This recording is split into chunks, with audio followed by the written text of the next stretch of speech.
Yeah, So speed it up just a yeah. little bit. Check it. Okay. Taking my time to drop this rhyme. Cause in these streets you can't pretend like you're blind. Cause if all you Hi, see is disaster. Pastor Ames. Glad you took the time to join. Take a time to come together for Tattoo. As you know, Tattoo stands for Tough Answers, Tough Topics, Often Overlooked. And typically we would be in a recreation center and I would be on the floor. The pizza would be arriving. We had some music playing in the background. And you had the youth from all out of the community in the playground. We're all there. And usually I'm standing in front with a flat screen behind me, and we would share a presentation to talk about life principles. Life principles. And typically I would ask, does anyone in the crowd know what that means? And usually when you do, I'll give you a wristband or some other gift to celebrate the fact that you know what it means and why we are gathering together. Today I want to talk about something that's very relevant to what's happening in our nation today, and that is civil unrest. I like to talk about it, what it means.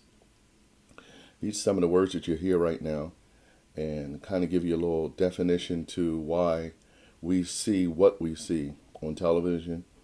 Sometimes it may be in a neighborhood and in society. The definition isn't clear, and people are confused. Well, why are they doing this, and why are they looting and rioting, and why? Some people may believe they know why, but let's get a clearer definition as to what we see. Okay. Civil unrest.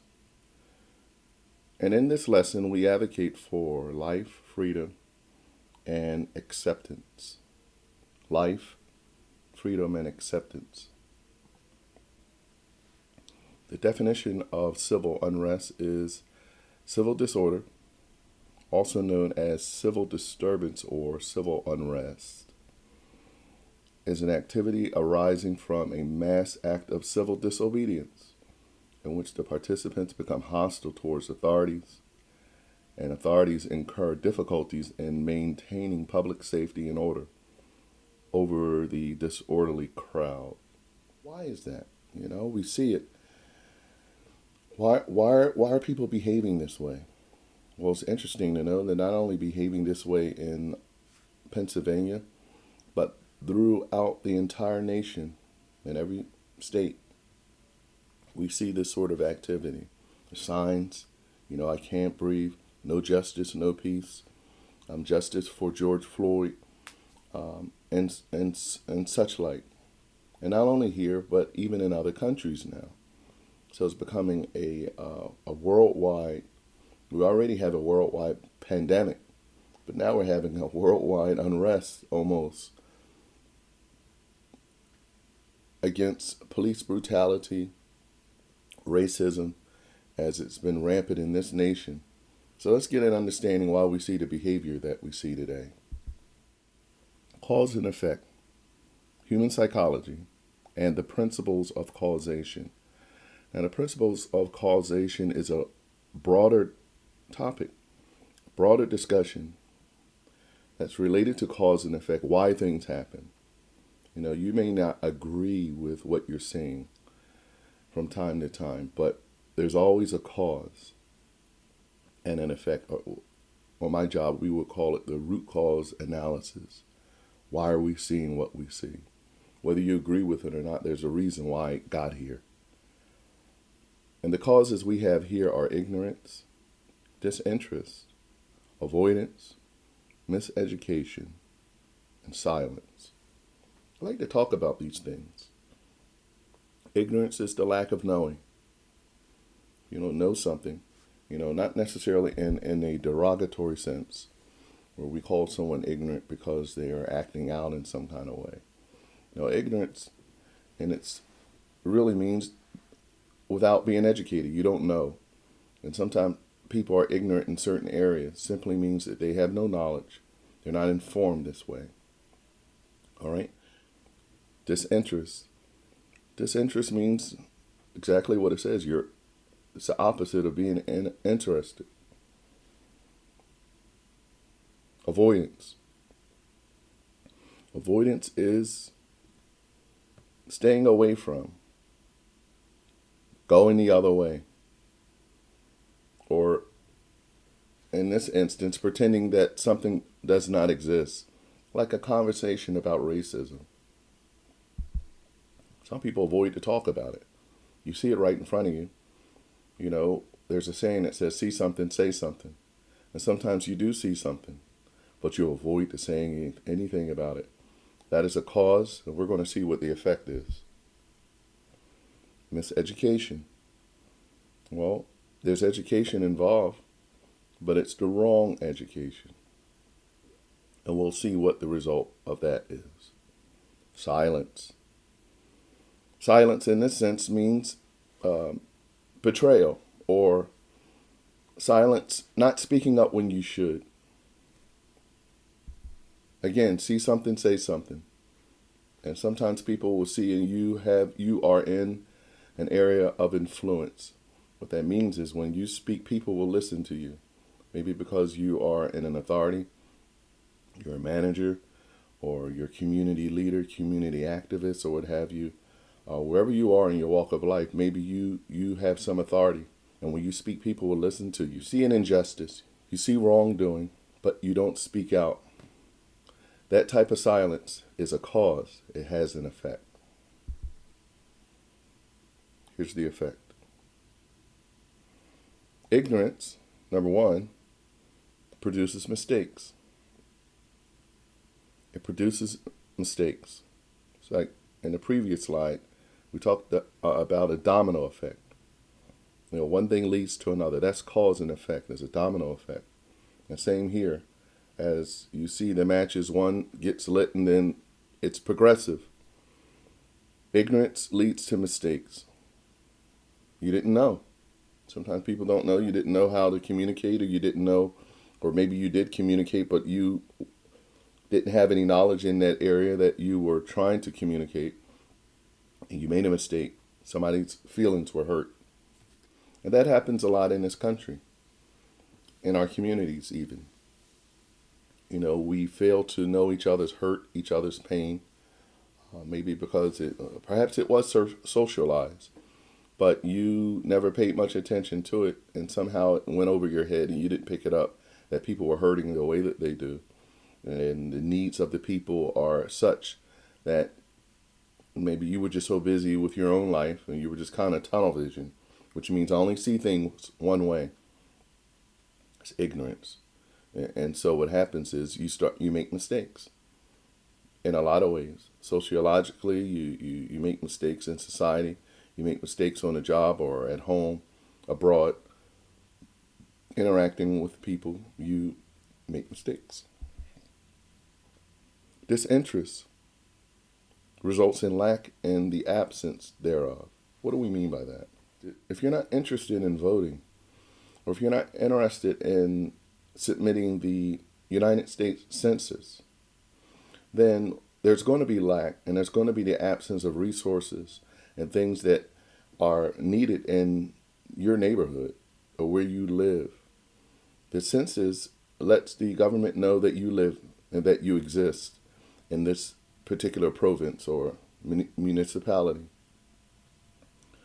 And if there's 100,000 people who live in your area and only 30,000 of them fill out the census, then the state government will only allot a certain amount of resources to accommodate 30,000 people. So maybe there are, 5 public schools in that area. And you know what public school systems need? You need computer systems, you need gymnasium equipment.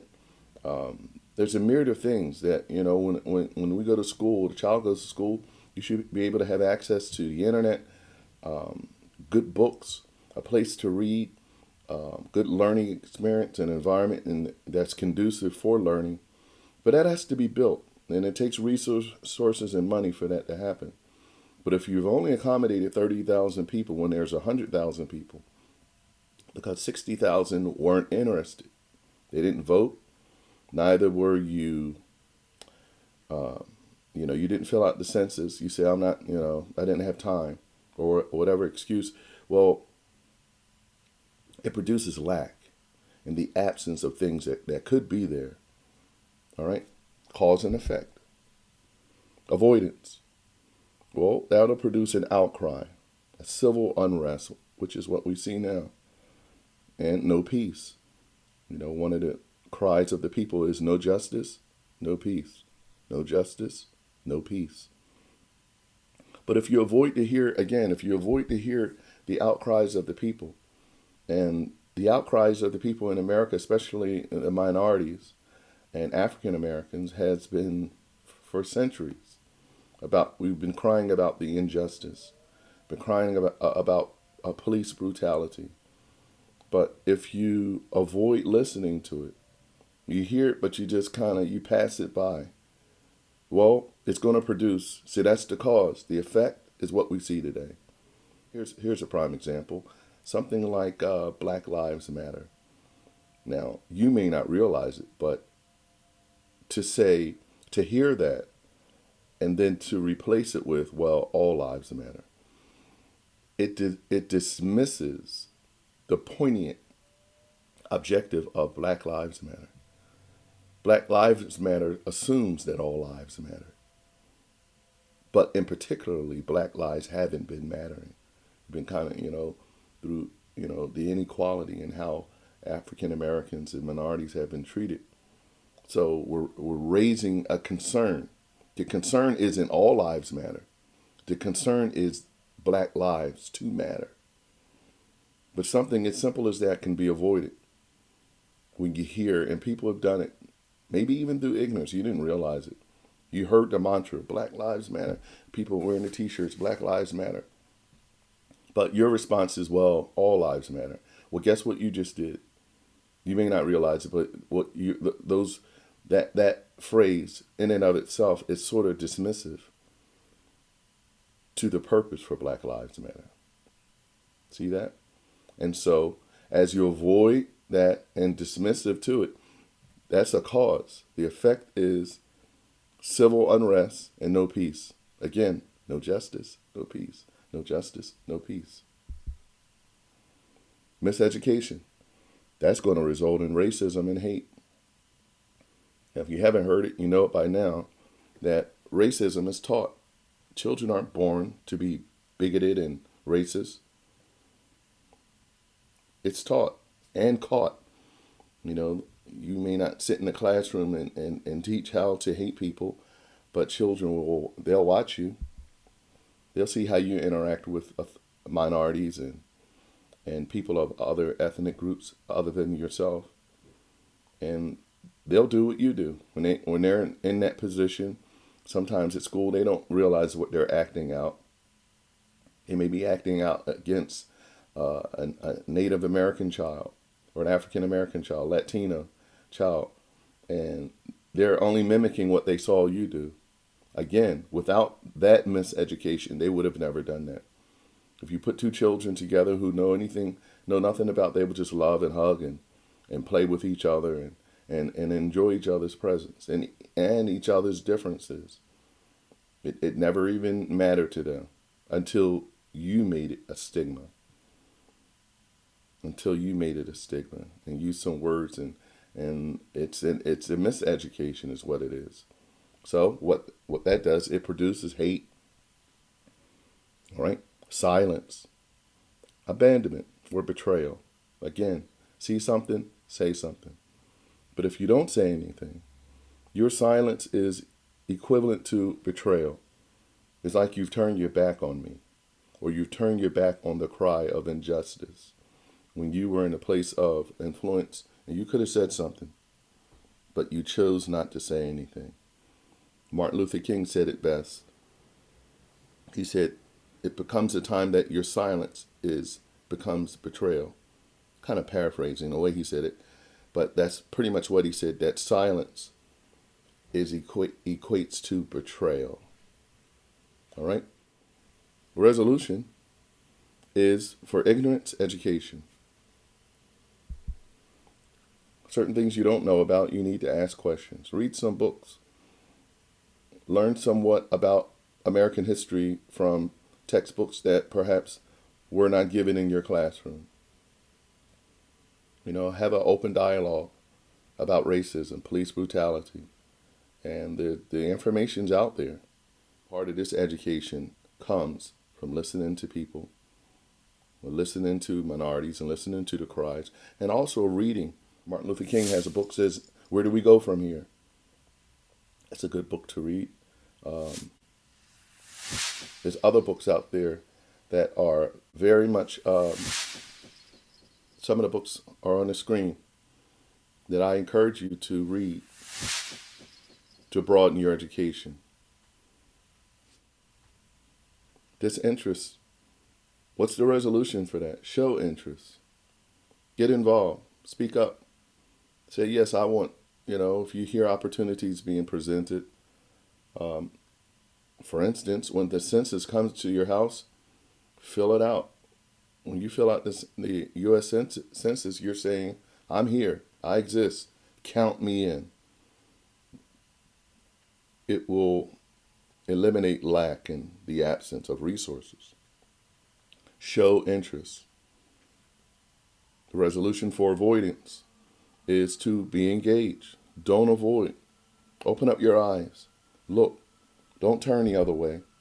When you see injustice, whether you're in the supermarket or what have you, you see injustice, you say something. It's real important. Sometimes we just kind of avoid and just say, oh, well, it's not my problem. Maybe you see an African American family or someone of Native American descent or any foreign or minority, being hassled for no reason, but other than the color of their skin. And it happens. And if you are an American, more particularly a white American who never had that experience, people treat me good when I go to the store, but you see them being hassled. Sometimes you speak up, maybe go to the manager, rather than just walk out and go to the car. Don't avoid it. Speak up, because these are some of the things that will produce the absence of avoidance, right? So that's what we want. That's the direction the country needs to go in. And as we socialize these terms and this conversation, it'll be a better place we can live in. Miseducation. The resolution for miseducation, which produces hate and racism, is to tell the truth in love. If you hear a loved one, either in a classroom or in your home, using racial slurs or saying things that are inappropriate, don't allow that to fix that. Their perception of minorities or perception of the outcry of the people. Something like police brutality. The perception to some is, oh, there isn't any. Well, all police, aren't bad. And so you use that phrase to dismiss those who are bad, or the conversation or the problem of those who are bad. You can't dismiss that. The miseducation there is that the problem really doesn't exist. And you have to be careful, because if you're dismissive about a topic, others who follow you, who are in your purview or of your tutelage, whether it's your children, your class, your students in your classroom, they will assume what you're saying is really the truth and the opposite is false. You got the outcries of the people, the police are they're doing this and they're doing that. Well, tell the truth in love. The real truth of the matter is those who are good are often, and our other one, their silence is betrayal. So they become bad in that sense, in an indirect sense. How many times have you seen? We've seen a lot of videos, and some of us have seen it in real time, where you have one bad apple, one bad police officer who may be escalating an encounter. It's not totally unnecessary. You've already asked for the ID. You already asked You already asked for the ID. You already asked for maybe some other pertinent information, and it was supplied. But then you just keep coming at the person and keep coming at them too. And maybe there's a couple other police officers standing by and know this, they would not do that. But you allow him to do it, or her. Your silence is betrayal in that regards. So we continue this conversation to get an understanding what civil unrest is. There's a cause and effect. All right?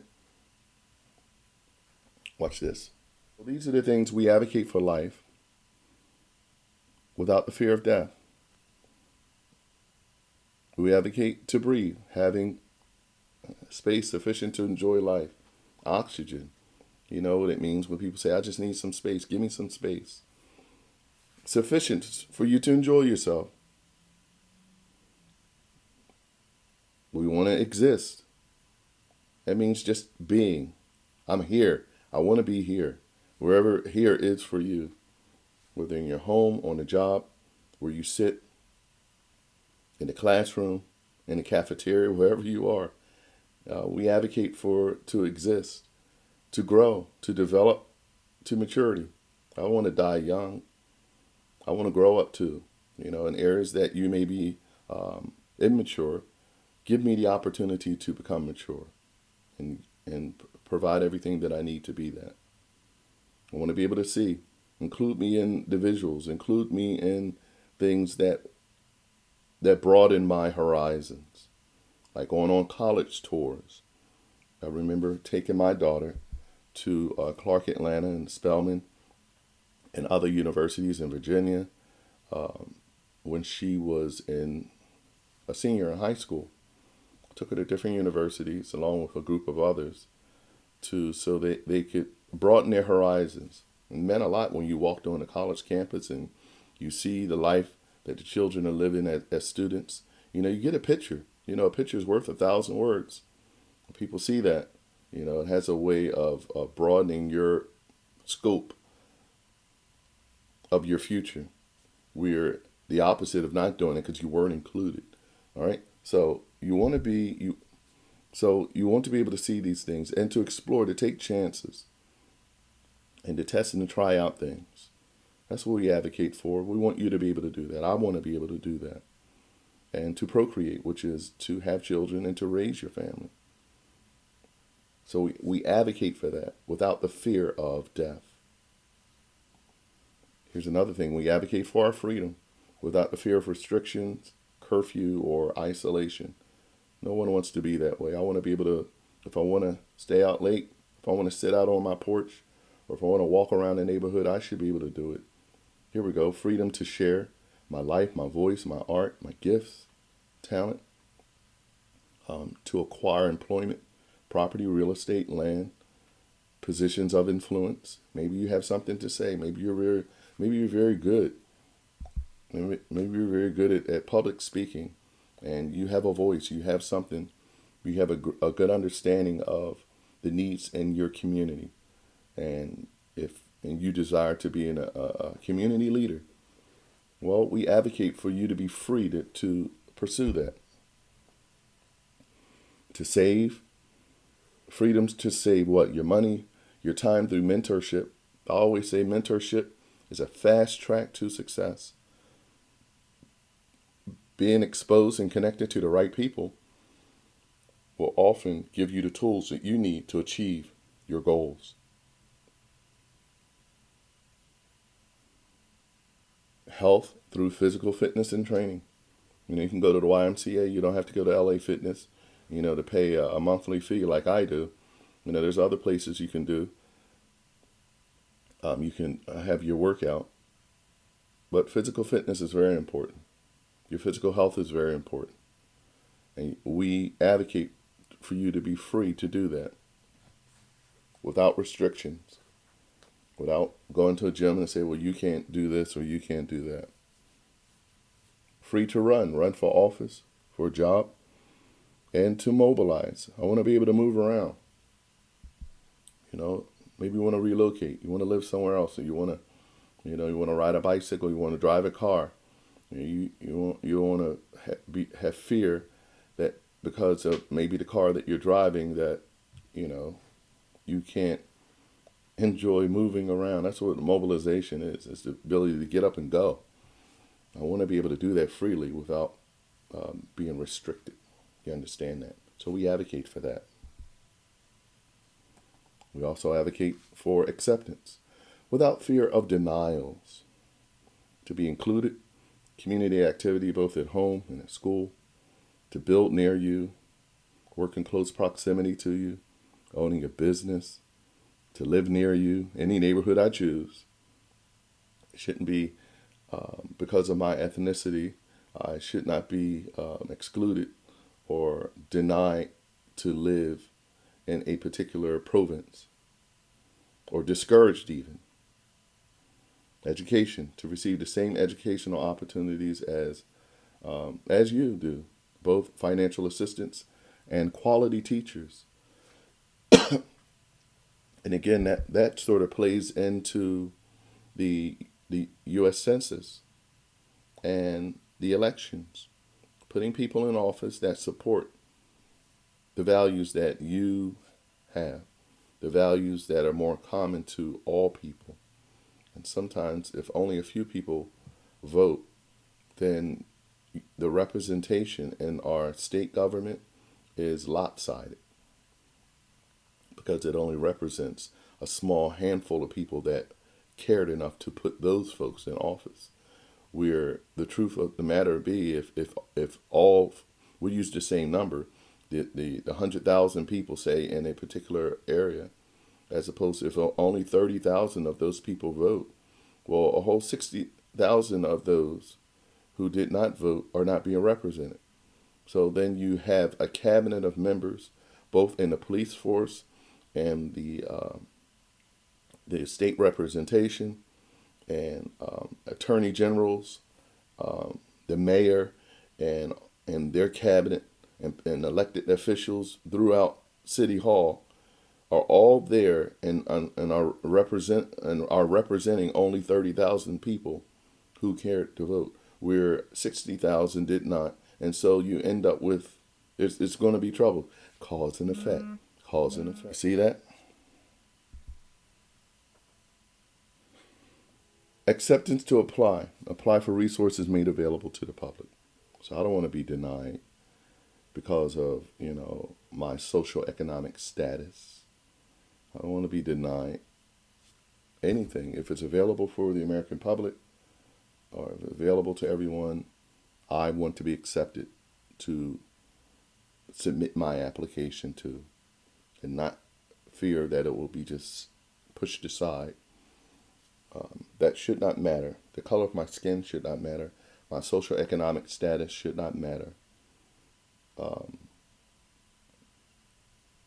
So we advocate for these things. All right? And lastly, we vote. And I kind of broke the words of vote down to mean being vigilant. It means be very alert, aware, and active.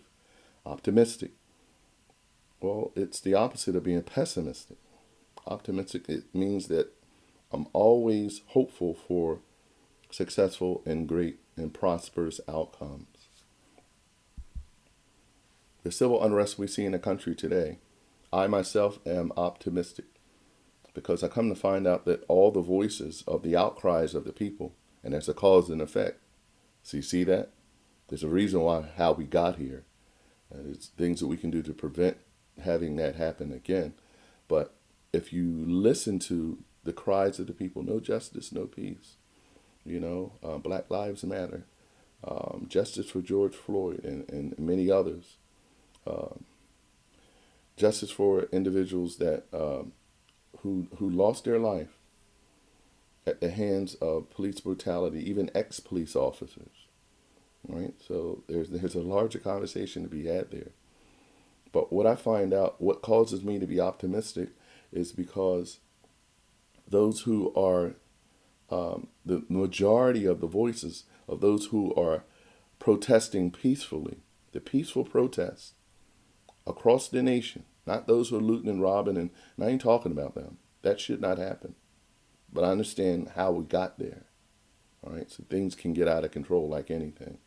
But of the peaceful protesters, you have a unified voice, and that unified voice is everyone who's crying for justice, equal opportunity for all people. There's an opportunity. So when you hear that, it causes me to be optimistic that if everybody feels that way, and we're all pushing for that and advocating for these freedoms, these liberties, and to be accepted and to pursue happiness in this country, I'm optimistic to say that that's what we're going to achieve. It's a fight. It shouldn't have to be a fight, but nonetheless it is. But that's what it means to be optimistic. I'm not to be pessimistic. Is to see all of that and say, oh, it's never going to work, or it's going to be horrible. It's going to be. No, I'm optimistic to believe that our tomorrow will be better than our today. Tenacious, again, being very, very diligent,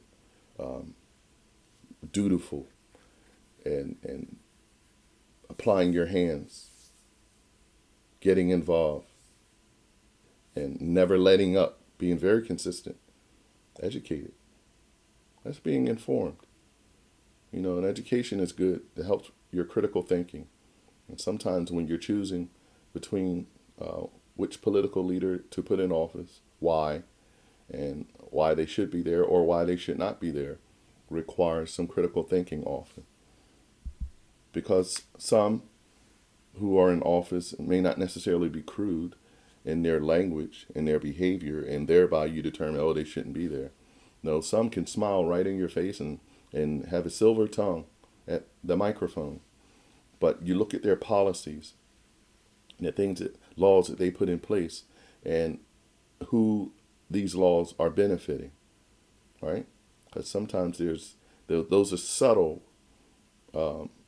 ills of our society, where certain laws are put in place that are designed to make it harder, like voter suppression. There's some who don't encourage all of America to vote, only for a certain amount of people to vote. Now, I gave you the scenario of the 30,000 versus 100,000 people to vote. But then you have some who are in high offices who would advocate for, let's just let the 30,000 vote, forget about the 60,000. And if the 60,000 said, hey, I want to vote, then there's laws and policies attempted to be put in place to discourage that activity from happening, like moving the voting polls away from certain rural neighborhoods and further out where, people, it would be harder for them to get there. So it discourages. So, if I got to drive an hour somewhere to vote, then I'm more likely I'm not going to get involved. Although I may want to, you just made it harder for me. Or you have some who discourage mail-in ballots. There's a conversation about that. It makes it very easy. If you can sit at your dining room table and fill out your ballot, seal it up real good, mail it out every year. Maybe because you some inability that you have, maybe you cannot walk, or if someone has to, if you have to be in a wheelchair and be taken to the polls every year. Now there's people out here that certainly will do it, but it's harder to do that than it would if you could just mail in your ballot. But believe it or not, there are some who would suppress that line of thinking, suppress those opportunities. All right? So when you're educated about those things, what it does, it puts you in a better position to make to critical choices. When you again, so I mentioned that to say, so those are some of those subtle things by individuals who look good, sound good, but behind the scenes they're signing things in place that are against minorities often, and against the better good of the United States. So look out for that. And of course, the D represents being determined. I'm not going to stop. I don't care, even if I, voted for my for the official I believe should be in office, and perhaps my candidate lost. Okay, I'm not going to stop voting. I'm not going to give up. I'm going to continue to be involved in all elections, the local elections as well as the presidential election. That's real important. Okay? So that's our tattoo lesson for today. Let's stay connected. Remember, there's a blog. I put it up on the screen. Stay connected. Tattoo. Tough answers, tough topics, often overlooked. Until I see you next time.